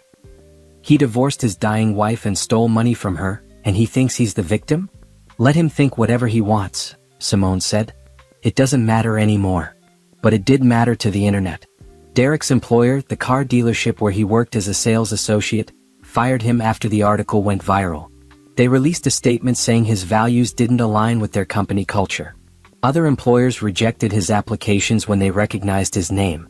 Simone heard through mutual acquaintances that Derek had moved into a small studio apartment on the outskirts of the city. He was working part-time jobs, trying to make enough to cover his bills, and the payment plan Patterson had arranged for his debt to Simone. The house had been foreclosed on months ago. She tried to feel vindicated. Instead, she felt empty. Derek had destroyed his own life through his choices, but watching it happen gave her no pleasure. She had expected revenge to feel sweeter. "You're too good a person to enjoy someone else's suffering," Nicole said when Simone admitted this. "Even when they deserve it. Maybe. Or maybe I'm just tired of thinking about him." Patterson called a few weeks after the trial with news. "Derek's lawyer contacted me. He wants to negotiate a reduction in the payment plan. Claims he can't afford the monthly amount." "What does he want to pay?" $200 a month. At that rate, he'll be paying for 96 years. Simone did the math in her head. He's 40 years old. He'd be paying until he's 136. Essentially, yes. "What do you want to do?" Simone thought about it. She thought about the girl she had been when she married Derek, full of hope and love and trust. She thought about the woman she had become, forged through betrayal and illness and survival. That woman didn't need Derek's money. She didn't need him to suffer. She just needed him gone from her life. "Tell him I'll accept $1 a month for the rest of his life," Simone said. Patterson was silent for a moment. $1 a month? That's essentially forgiving the debt. "No, it's not. It's making sure he remembers every single month what he lost. $1 isn't a burden. But writing that check every month, knowing what I built while he fell apart, that's the real payment."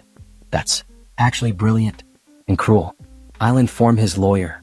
Derek accepted the arrangement. Simone received her first $1 check in the mail a month later, with a memo line that read simply, "Payment." She taped it to her refrigerator as a reminder. Not of Derek, but of her own strength. Meanwhile, TechVision Solutions continued to grow. Simone hired a team of brilliant engineers and developers, people who shared her vision of using technology to improve healthcare. They developed new software that could predict patient outcomes, identify drug interactions, and personalize treatment plans. Hospitals across the country implemented their systems. The Hope Rising Foundation expanded too. They opened an office in Chicago, then Los Angeles, then Houston. Dr. Chin helped them establish partnerships with research hospitals, ensuring they could place patients in the most promising clinical trials. They started offering not just financial assistance, but also transportation, housing, and emotional support for families. Simone visited the foundation's patients whenever she could, meeting people who reminded her of herself 2 years ago, scared, sick, desperate for hope. She sat with them in hospitals, held their hands, and promised them they weren't alone. "You survived," a woman named Patricia said during one visit. She was a 52-year-old teacher with ovarian cancer, similar to what Simone had fought. "That gives me hope." "Hope is powerful," Simone agreed. "But so are you. Don't forget that. The cancer doesn't define you. Your fight defines you." It was during one of these hospital visits that Simone met Jonathan Hayes. He was a doctor specializing in oncology, someone who had worked with Dr. Chen's team during Simone's treatment. She recognized him vaguely but couldn't place from where. "You probably don't remember me," Jonathan said when she looked confused. "I was one of the residents who checked on you during your chemo sessions. You were usually pretty out of it." "I don't remember much from that time," Simone admitted. "Everything was a blur." You were a fighter though. Even when you were barely conscious, you never gave up. It was inspiring to watch. They talked for a while about the foundation's work, about the patients they were helping, about the future of cancer treatment. Jonathan was passionate about his work, speaking about his patients with genuine care and compassion. Simone found herself enjoying the conversation more than she had expected. Would you want to get coffee sometime? Jonathan asked as she was leaving. I'd love to hear more about your AI software and how we might integrate it into our treatment protocols. That sounds professional and appropriate, Simone said with a small smile. It is. Completely professional. Jonathan smiled back. Unless you wanted it to be something else. In which case, I should mention that I think you're remarkable, and I'd love to take you to dinner instead. Simone was surprised by how much she wanted to say yes. But she hesitated. I'm just getting my life back together. The trial just ended, my ex-husband. I know. I read about it. Everyone did. And I completely understand if you're not ready. Jonathan pulled out a business card. But if you change your mind, or if you just want to talk about AI integration in healthcare, here's my number. Simone took the card. I'll think about it. She did think about it. For weeks, she carried that card in her wallet, pulling it out occasionally and wondering if she was ready to trust someone again. Nicole encouraged her relentlessly. He's a doctor, he's hot, and he clearly respects you, Nicole said. What more do you want? I want to be sure, Simone replied.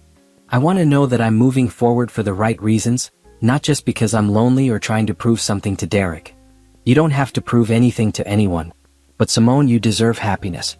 You deserve someone who sees how amazing you are. Eventually, Simone called Jonathan. They met for coffee at a small cafe near the hospital.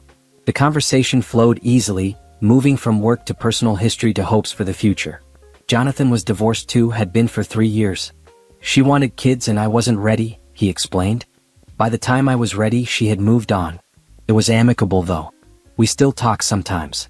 That's mature, Simone said. We were married for 6 years. You can't just erase someone from your life after that long. Jonathan paused. I read about your divorce. What happened to you was awful. It was. But it also freed me to become who I was meant to be. Simone stirred her coffee. I don't know if I would have built any of this if Derek had stayed. I might have kept playing small, keeping him comfortable, never reaching my full potential. That's a generous way to look at it. I'm not being generous. I'm being honest. Sometimes the worst things that happen to us lead to the best outcomes. I wouldn't wish cancer on anyone, and I wouldn't wish Derek's betrayal on anyone. But I survived both and I'm stronger for it. Coffee turned into dinner. Dinner turned into a walk through the city. Jonathan was easy to talk to, genuinely interested in her thoughts and opinions. He didn't try to fix her or save her or take credit for her success. He simply saw her as a whole person with a complicated past and an exciting future. Can I see you again? He asked at the end of the night. Yes, Simone said. I'd like that. They started dating slowly, carefully. Jonathan understood that Simone needed time and space. He never pushed, never demanded, never tried to rush her into anything. They went to museums and restaurants, took walks on the beach, spent quiet evenings cooking dinner together. Nicole approved immediately. He looks at you like you hung the moon. And more importantly, he treats you like an equal, not a trophy. It's different than with Derek, Simone admitted. Easier. More natural. That's because Jonathan actually likes who you are. Derek wanted you to be what he needed. 6 months into dating, Jonathan invited Simone to meet his parents. It felt like a big step, a sign that this relationship was becoming serious. Simone was nervous. What if they don't like me? She asked Nicole while getting ready. Impossible. You're a successful businesswoman who survived cancer and started a foundation that saves lives. You're basically a superhero. Jonathan's parents were warm and welcoming, treating Simone like family from the moment she walked through the door. His mother hugged her tightly and whispered, "My son talks about you constantly. Thank you for making him so happy." It was during dessert that Jonathan's father asked about her past. Jonathan mentioned you were previously married? It didn't work out. Simone kept her answer brief. That's putting it mildly, Jonathan said. Dad, you've probably seen the news stories.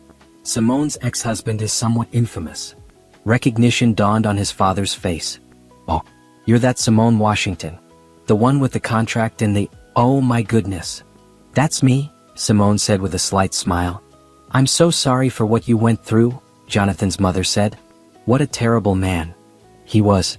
But it led me here to this moment and I'm grateful for that. They spent the rest of the evening talking about happier things. Simone felt welcomed and accepted in a way she never had with Derek's family, who had always treated her like she wasn't quite good enough. When Jonathan drove her home that night, he took her hand. "Thank you for meeting them. They loved you. I love them too. They're wonderful. They're nosy and overwhelming and they definitely went home to Google everything about you." Simone laughed. "Let them Google. My life is an open book now. Everyone knows my story. Does that bother you?" "Sometimes. But mostly I'm proud of it. I survived. I built something meaningful. That's nothing to hide." Jonathan walked her to her door. "I'm proud of you too. For everything you've overcome. For who you are." "Who I am is someone who's ready to stop living in the past," Simone said. "Ready to build a future with someone who actually deserves to be in it." "Is that someone me?" "Yes. If you want it to be." "I do," Jonathan said. "Very much." They kissed on her doorstep, gentle and promising. Simone felt something shift inside her, the last piece of armor she'd been carrying around finally falling away. She was ready. Ready to trust again, to love again, to be happy again. Derek had taken so much from her.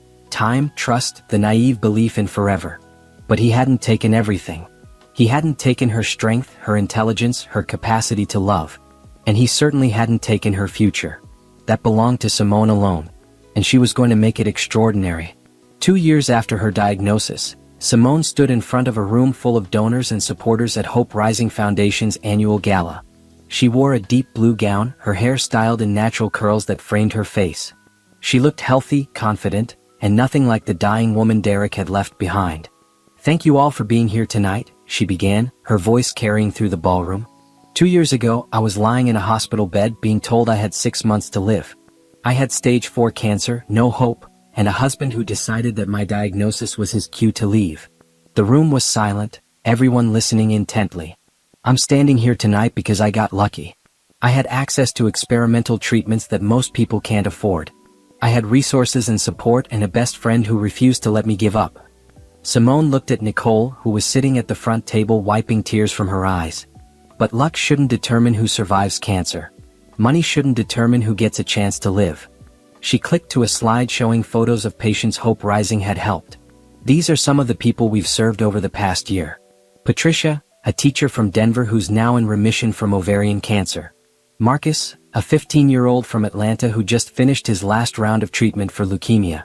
Angela, a veteran from Phoenix who's fighting breast cancer with a new immunotherapy trial we helped her access. More slides showed families reunited, patients celebrating clear scans, people getting second chances. This year, Hope Rising Foundation helped 5,000 cancer patients access treatment they couldn't otherwise afford. We paid for clinical trial participation, transportation, lodging, and support services. We partnered with research hospitals to expand trial capacity. We changed 5,000 lives. The room erupted in applause. But we're just getting started, Simone continued. With your support tonight, we're launching an expansion that will double our reach. We're opening offices in 10 new cities. We're establishing partnerships with international research centers. We're creating a network of care that will help 10,000 patients next year, and more every year after that. She spoke for another 20 minutes, sharing stories and outlining plans. When she finished, the standing ovation lasted several minutes. Donors lined up to write checks and make pledges. By the end of the night, they had raised $15 million. Jonathan found her after the event, as she was catching her breath in a quiet corner. "You were amazing up there."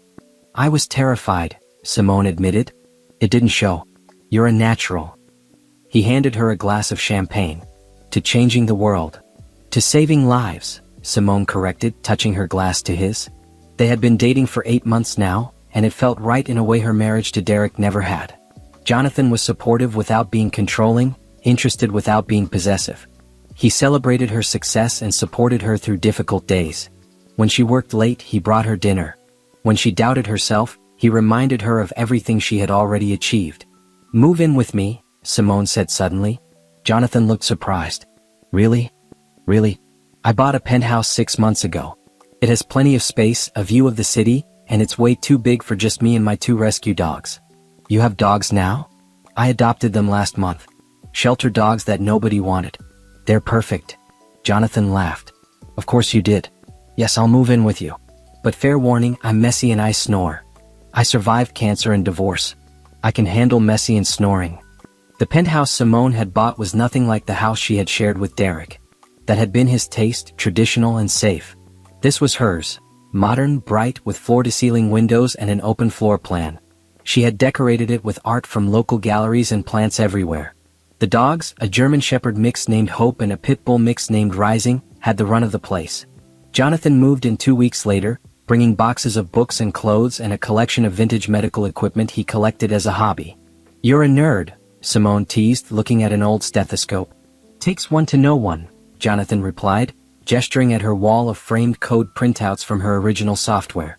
They settled into domestic life easily. Jonathan cooked breakfast while Simone answered emails. She worked from home while he was at the hospital.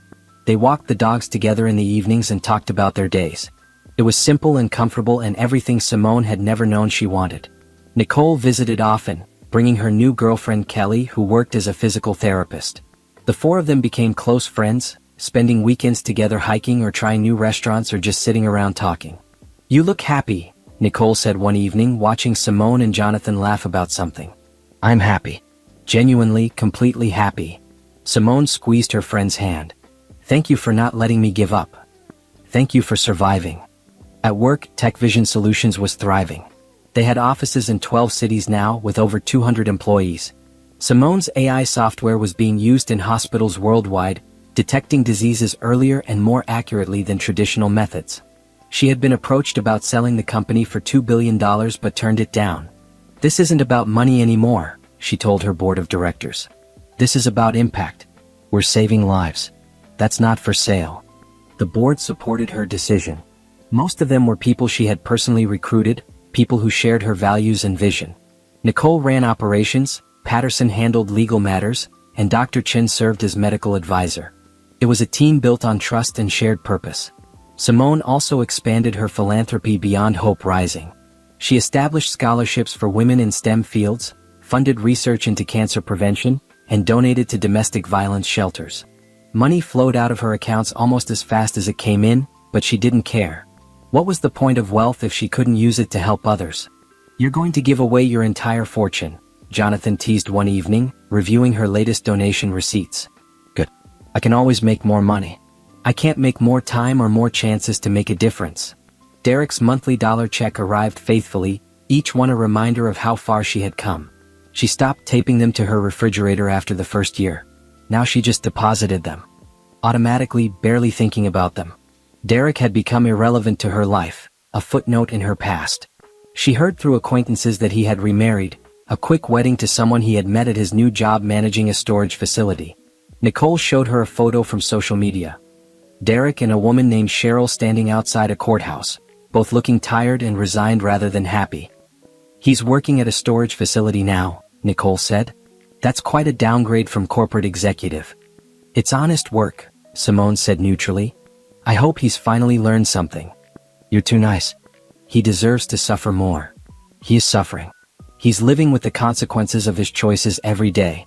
That's punishment enough." What Simone didn't mention was the letter Derek had sent her 3 months earlier. It had been forwarded through Patterson's office, and she had almost thrown it away without reading it. But curiosity won out. The letter was handwritten, several pages long, and surprisingly honest. Derek apologized for everything. The affair, the abandonment, the lawsuit, all of it. He took full responsibility for his choices and acknowledged the pain he had caused. "I don't expect forgiveness," he wrote.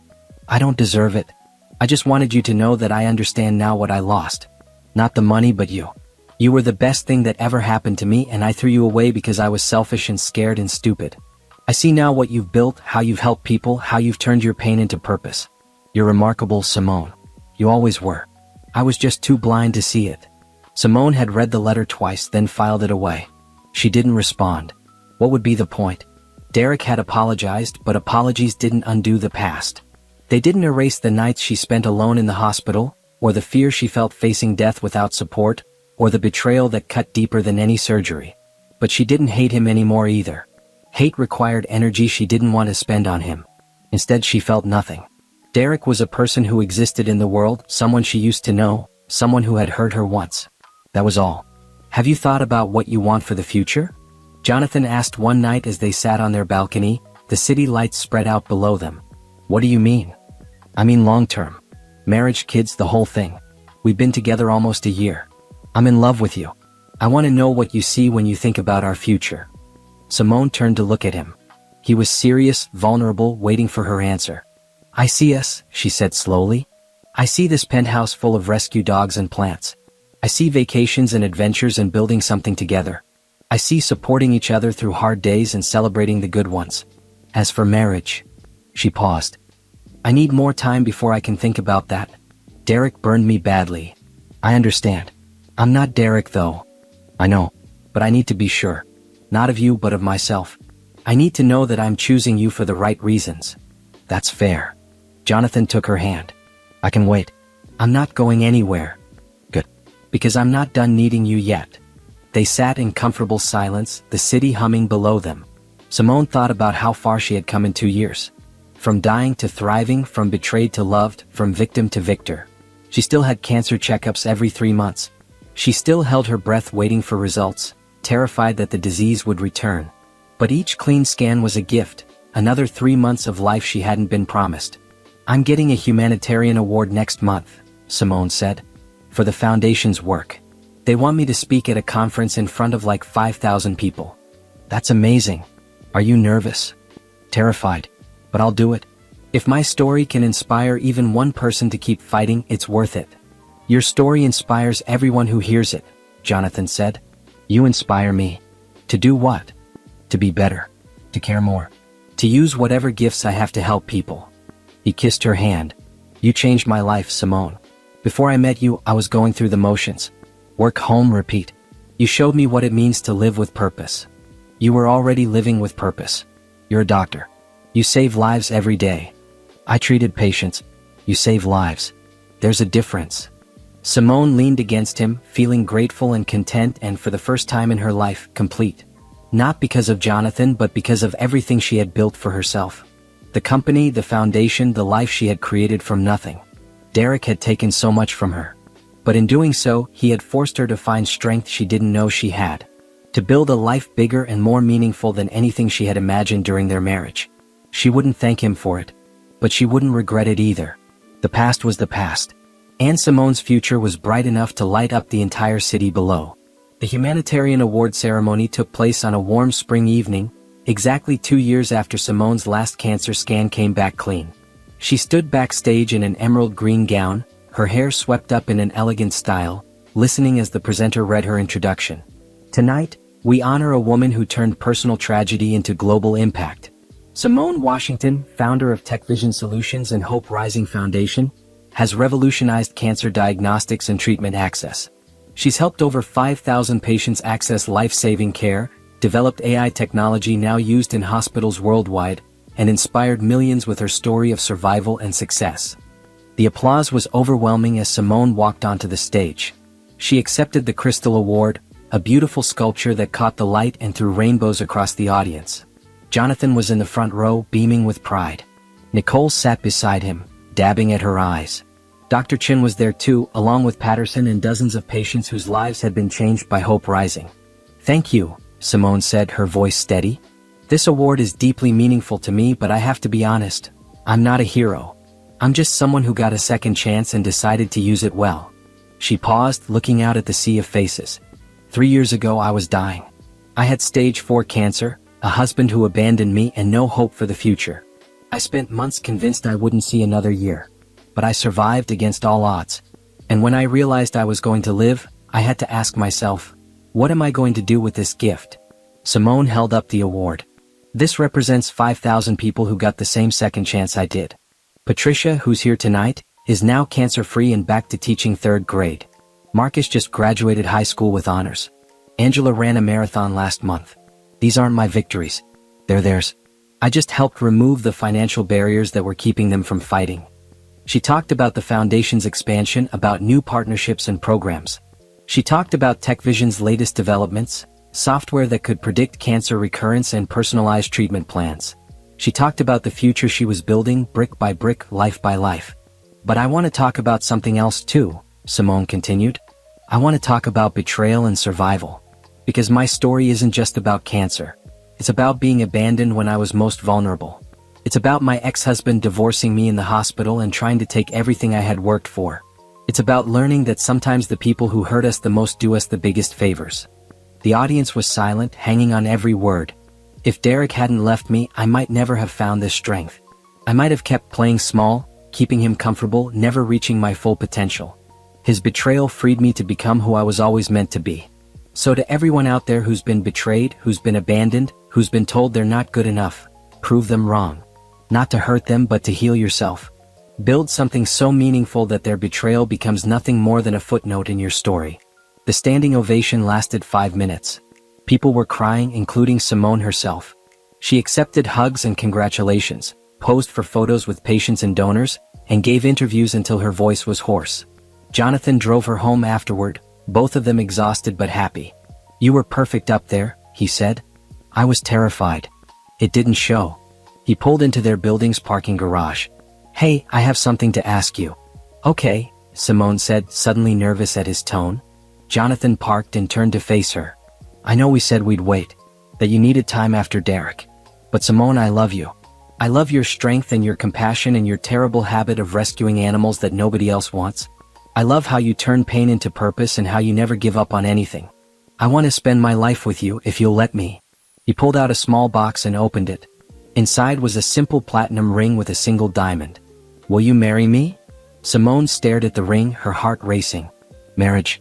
The word brought up complicated feelings, memories of white dresses and broken promises. But when she looked at Jonathan, she didn't see Derek.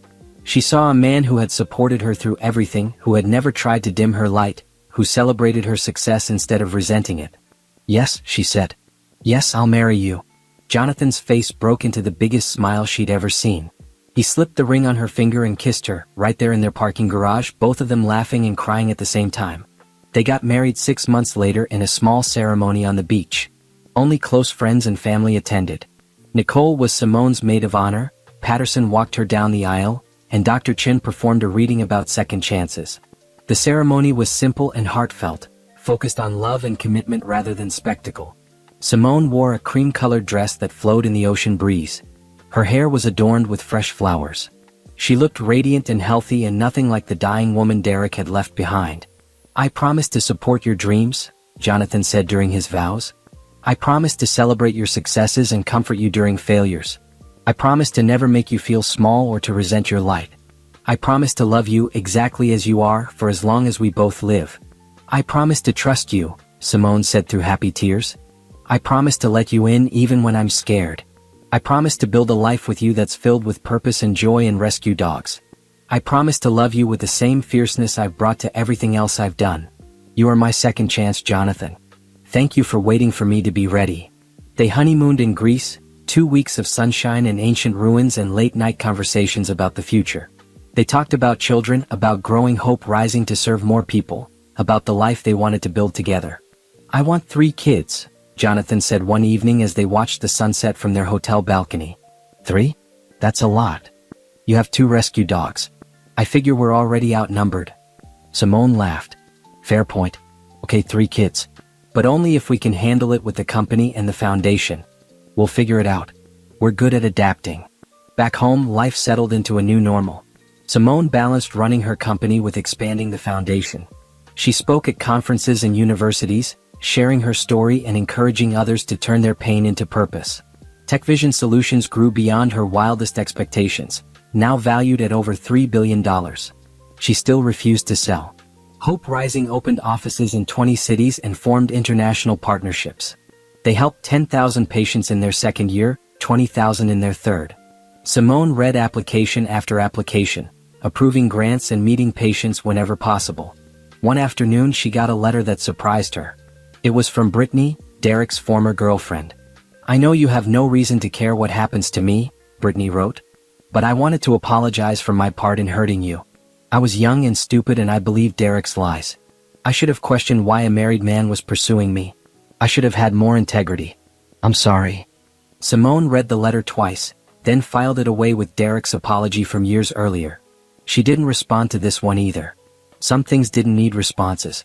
3 years after her last cancer treatment, Simone gave birth to a daughter. They named her Grace, because Grace was what had carried Simone through her darkest days. Grace was healthy and perfect, with Jonathan's eyes and Simone's determination. "She's going to change the world," Nicole said, holding the baby with tears streaming down her face. "She might," Simone agreed. "Or she might just live a happy, normal life. Either way, we'll love her." 18 months later, twin boys arrived. Noah and Joshua, loud and energetic from day one. The penthouse that had once felt too big now felt perfectly sized for their growing family. Simone stepped back from day-to-day operations at both TechVision and Hope Rising, hiring excellent CEOs to run things while she focused on strategy and family. Nicole continued as COO, essentially running both organizations while Simone was on maternity leave. "I can't believe you have 3 kids under 3, Nicole said during a particularly chaotic playdate. Grace was toddling around while the twins crawled everywhere, and both dogs followed them protectively. "Neither can I," Simone admitted. "Some days I miss when my biggest problem was just stage 4 cancer."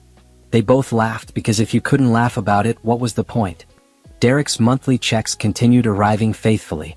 5 years of $1 payments, 5 years of being reminded of his mistakes.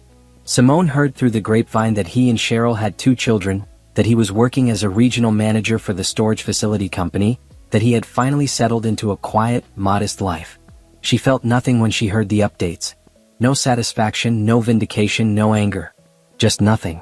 Derek was a person who existed somewhere in the world, someone who had once been important to her but wasn't anymore. "Do you ever wonder what would have happened if he had stayed?" Jonathan asked one evening after the kids were in bed. "No," Simone said honestly. "Because if he had stayed, I wouldn't have you. I wouldn't have Grace and Noah and Joshua. I wouldn't have built Hope Rising or expanded TechVision the way I did. Everything good in my life happened because Derek left." That's a generous perspective. It's a true perspective. I'm not grateful to Derek, but I'm grateful for the life his leaving allowed me to build. On the 6th anniversary of her cancer diagnosis, Simone organized a survivor reunion at Hope Rising's headquarters. Over 300 people attended, all cancer survivors who had received help from the foundation. They shared stories in tears and laughter. Patricia was there, healthy and glowing. Marcus brought his girlfriend. Angela had just completed her 5th marathon. Simone stood in the middle of the crowd, surrounded by people who had beaten the odds, and felt overwhelmed with gratitude. This was her legacy. Not the money or the awards or the recognition. This room full of people who were alive because she had survived and decided to help others survive too. Dr. Chin found her during the party. "You've done something extraordinary, Simone. When I met you 6 years ago, I thought I was just treating another patient. I had no idea you'd end up changing the entire landscape of cancer care access." "I had great teachers," Simone said, hugging him. "You saved my life, Dr. Chin. Everything I've built started with you believing I could survive. You saved your own life. I just provided the tools." That night, back at home with Jonathan and the kids asleep, Simone sat at her desk and looked at the photos from the event. Hundreds of smiling faces, people who had been given second chances. She thought about the girl she had been when she married Derek, naive and trusting and content with a small life. She thought about the woman she had become, a cancer survivor, a tech CEO, a philanthropist, a wife, a mother. Someone who had faced death and betrayal and had come out stronger. Her phone buzzed with a text from Nicole. "You did good, my friend. Real good." Simone smiled and typed back, "We did good. Couldn't have done any of it without you." Another text came through, this one from Patterson. "Congratulations on 6 years cancer-free. You're a miracle, kid." "Not a miracle," Simone typed. "Just stubborn." She opened her laptop and checked her calendar for the next day. A board meeting in the morning, lunch with a potential donor, then home to have dinner with her family.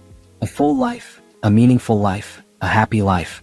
Everything Derek had tried to take from her, she had built bigger and better without him. The best revenge, Simone had learned, wasn't hurting the people who hurt you.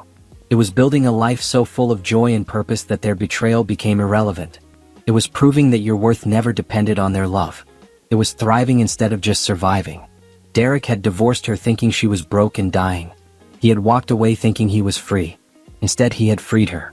Freed her to become extraordinary, to help thousands of people, to find real love, to build a legacy that would outlive them all.